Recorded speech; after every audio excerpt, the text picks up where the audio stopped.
معزز سامعین گرامی قدر، کل 26 مئی کا دن تھا اور بر صغیر پاک و ہند کے مسلمانوں کے لیے ایک عظیم خوشخبری کا دن تھا کہ رسول اللہ صلی اللہ علیہ وسلم کی رسالت کے اوپر نقب ڈالنے والے ایک پنجابی دعوی نبوت کرنے والے کذاب دجال مرزا غلام احمد قادیانی نے آخری دعا اور آخری فیصلے کے حوالے سے مولانا ثناء اللہ امرتسری کو ایک لیٹر لکھا تھا اور اس کے اندر دعا کی تھی، بد دعا مباہلے کے انداز میں۔ وہ چیلنج مباہلہ اگرچہ نہیں تھا لیکن وہ انداز مباہلے کا تھا کہ جھوٹا جو ہے وہ سچے کی زندگی میں اللہ مر جائے اور اس کو موت ہیضے کے ساتھ دیں اور اس کو موت بدترین دیں اور اس کی موت کو نشان عبرت بنا دیں۔ اللہ رب العزت نے اس بد دعا کے نتیجے میں اس بدبخت کو ہیضے کے عالم میں، پیچش کے عالم میں، لیٹرین اور باتھ روم کے اندر، غلاظت کے اندر میت کر دیا، اور مولانا ثناء اللہ امرتسری اس کے بعد 20 سال زندہ رہے۔ وہ مرزا غلام احمد قادیانی کہ جس کی میت بھی غلاظت میں لٹسڑی ہوئی تھی، اس کو جب قادیان شفٹ کیا گیا، آپ حیران رہ جائیں گے، پوری ٹرین کے اندر ٹرین والے نے بھی کہا اس کی میت کو میں قادیان شفٹ نہیں کروں گا۔ انہوں نے ترلے منت کیے کہ یہاں پہ تو بڑا برا ہو جانا ہے، اس کو قادیان لے جاؤ۔ تو جو کوڑے کے لیے ڈبہ ہوتا ہے، کوڑے کے لیے، اس کے اندر اس کی میت کو منتقل کیا گیا، اور جو اس نے بد دعا اپنے لیے کی تھی، اس کی موت نشان عبرت بن گئی الحمدللہ۔ اور جو بھی دجال اور کذاب رسول اللہ کی نبوت پہ حملہ کرتا آئے گا، اس کا انجام اس دنیا کے اندر۔ بعض جرائم ایسے ہیں کہ اللہ رب العزت نے ان مجرموں کو اس دنیا میں ہی نشان عبرت بنا دیا۔ پھر میرے بھائیوں، 25 مئی کا دن گزرا اور مسلمانوں کے لیے نہایت تکلیف کا، اذیت کا دن تھا۔ یاسین ملک صاحب کو عمر قید کی سزا ہو گئی۔ افسوس ہے، دکھ ہے، مذمت کرتے ہیں، لیکن آج میں آپ کے سامنے اپنی اس قوم کے چند منافقانہ رویے بھی رکھنا چاہتا ہوں۔ یاسین ملک کے لیے احتجاج ہے، یاسین ملک کے عمر قید کے خلاف آواز ہے، یاسین ملک کے اوپر جی ظلم ہے۔ حکومت کا بندہ ہے وہ بھی مذمت کر رہا ہے، اپوزیشن کا بندہ ہے وہ بھی مذمت کر رہا ہے، مولوی وہ بھی مذمت کر رہا ہے، مذہبی جماعتیں وہ بھی مذمت کر رہی ہیں۔ ہندوستان کے اندر کشمیر کی جنگ لڑنے والا عمر قید کی سزا پا جائے، اس کی تو مذمت ہوگی، لیکن پاکستان کے اندر جو کشمیر کا مقدمہ لڑتا ہو، اس حافظ سعید کو تم 30 سال سزا سنا دو اور تم یاسین ملک کے اوپر احتجاج کرو تو تم دنیا کے سب سے بڑے منافق ہو۔ تم نے اپنے وطن کے اندر اس مجاہد کشمیر کے ساتھ کیا سلوک کیا ہے؟ اور کہانیاں ہمیں سناتے ہو یاسین ملک کی، کشمیر کے اوپر جی جو آج کے بعد جائے گا وہ کشمیر کے جہاد کا غدار ہوگا، کشمیر کی جی سرحدیں پار جو کرے گا وہ کشمیر کاز میں حکومت کے خلاف ہوگا۔ کشمیر فروشی کر کے جہاد کے نعرے لگاتے ہو۔ یہ ہمارا منافقانہ طرز عمل ہے من حیث القوم۔ صرف انہی کو یاسین ملک کی گرفتاری کے اوپر، عمر قید کے اوپر احتجاج کرنے کا حق ہے، جنہوں نے پاکستان کے اندر بھی کشمیر کے مجاہدین کے لیے آواز کو اٹھایا ہو۔ آپ کیا ہیں؟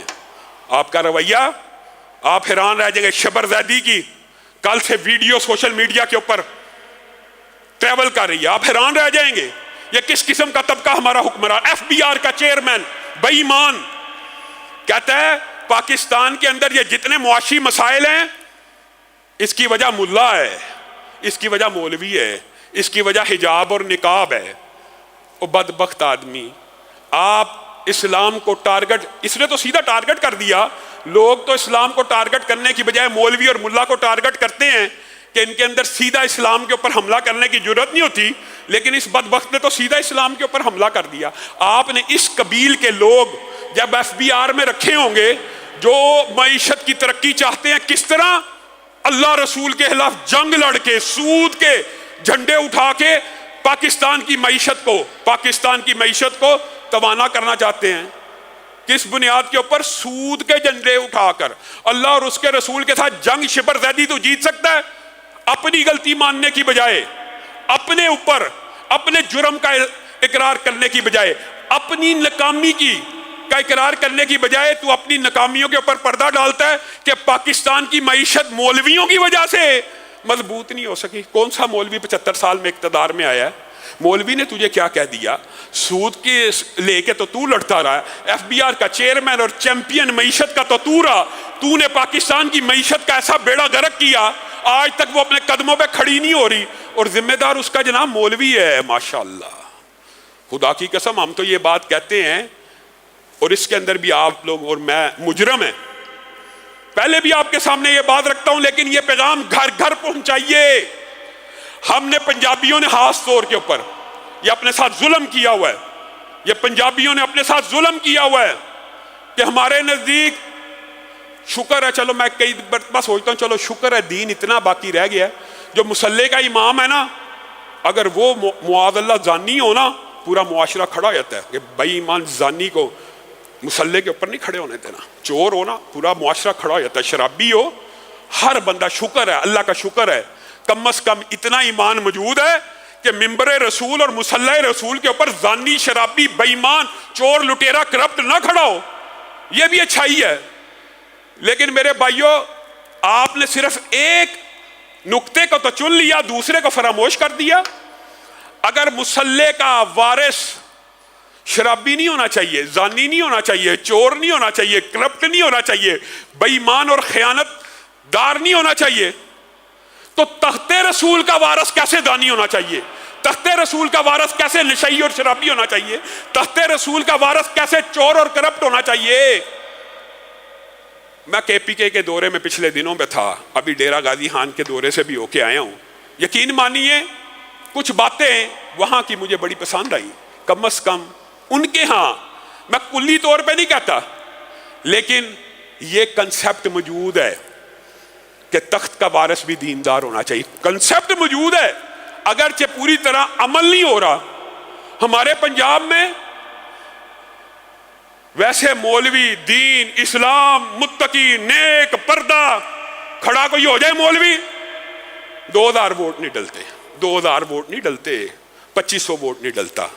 یہ آپ بھی منافق ہیں، ہم بھی صحیح معنوں میں لوگوں کی تربیت نہیں کر سکے۔ اگر مسلح کا وارث عالم دین ہے تو تخت رسول کا وارث بھی عالم دین ہے۔ آپ کو کس نے کہا کہ ریاست اسلامی ہو اور تخت، اچھا ہم نے یہ سمجھا شاید یہ جو تخت ہے یہ رسول اللہ کی وراثت نہیں ہے، یہ خلافت بھی رسول اللہ کی وراثت ہے، یہ میراث ہے، اسلامی حکومت بھی رسول اللہ کی میراث ہے۔ میں نے اور آپ نے اس پہلو کو تو مکمل ہی نظر انداز کر دیا، پھر بھگت رہے ہیں، آج بھگت رہے ہیں۔ آج یہی وجہ ہے کہ اسلام کا نام لینا، اسلام کی باتیں کرنا، اسلام کی کوہان جہاد کے بارے میں گفتگو کرنے والے کو 4 شیڈول، یہ ہو جائے گا، وہ ہو جائے گا، دہشت گرد، یہ ہو گیا۔ او اللہ کے لیے لوگوں کے اندر اس بات کا ابلاغ کیجئے کہ جس طرح مسلح کا امام چور، لٹیرا، کرپٹ نہیں ہو سکتا، ہمارا نمائندہ بھی چور، لٹیرا اور کرپٹ نہیں ہونا چاہیے۔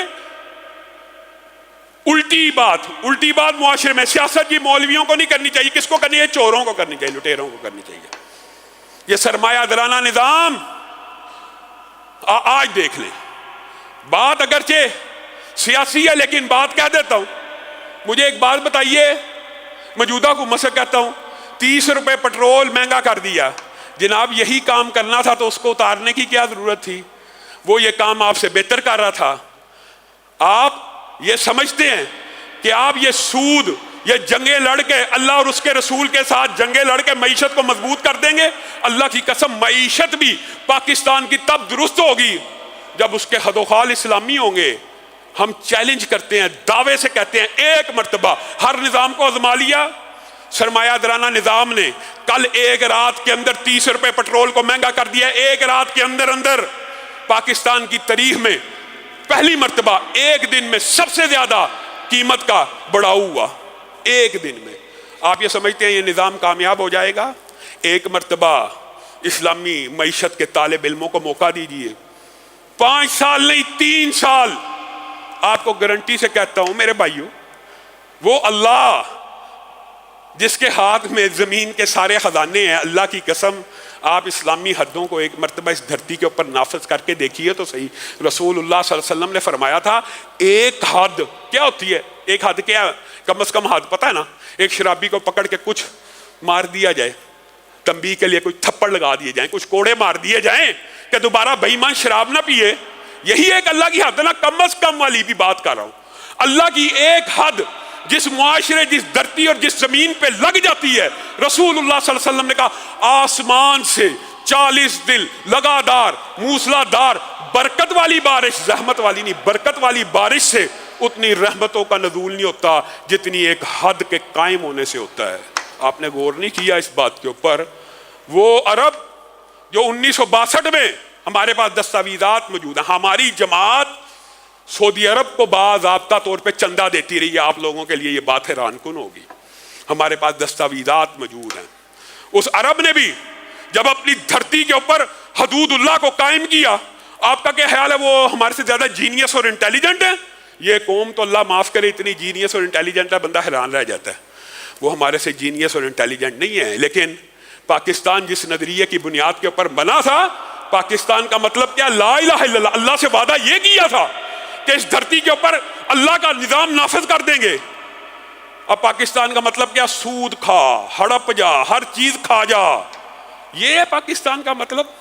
اب آپ اپنے نظریے سے انحراف کریں گے تو یہ آسمان سے برکتیں نازل ہوں گی۔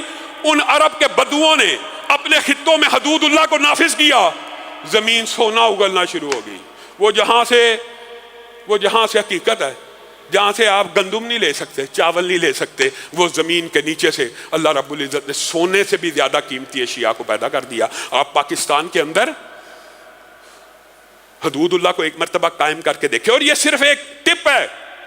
حقیقت میں اسلامی معیشت کے جو حد و حال ہیں وہ اتنے طویل ہیں، آپ ڈسکس کریں اسلامی معیشت کے ماہرین سے۔ دین کا جو پہلی کلاس کا طالب علم ہے نا، اس کو بھی اس بات کا علم ہے کہ حکومت کا کام اپنی عوام کو اشیاء بیچنا نہیں ہوتا، بلکہ نو پروفٹ نو لاس کے تحت آسائشیں فراہم کرنا ہوتا۔ ہماری حکومت پٹرول کے اوپر ٹیکسز لیتی ہے، کس چیز کے ٹیکس؟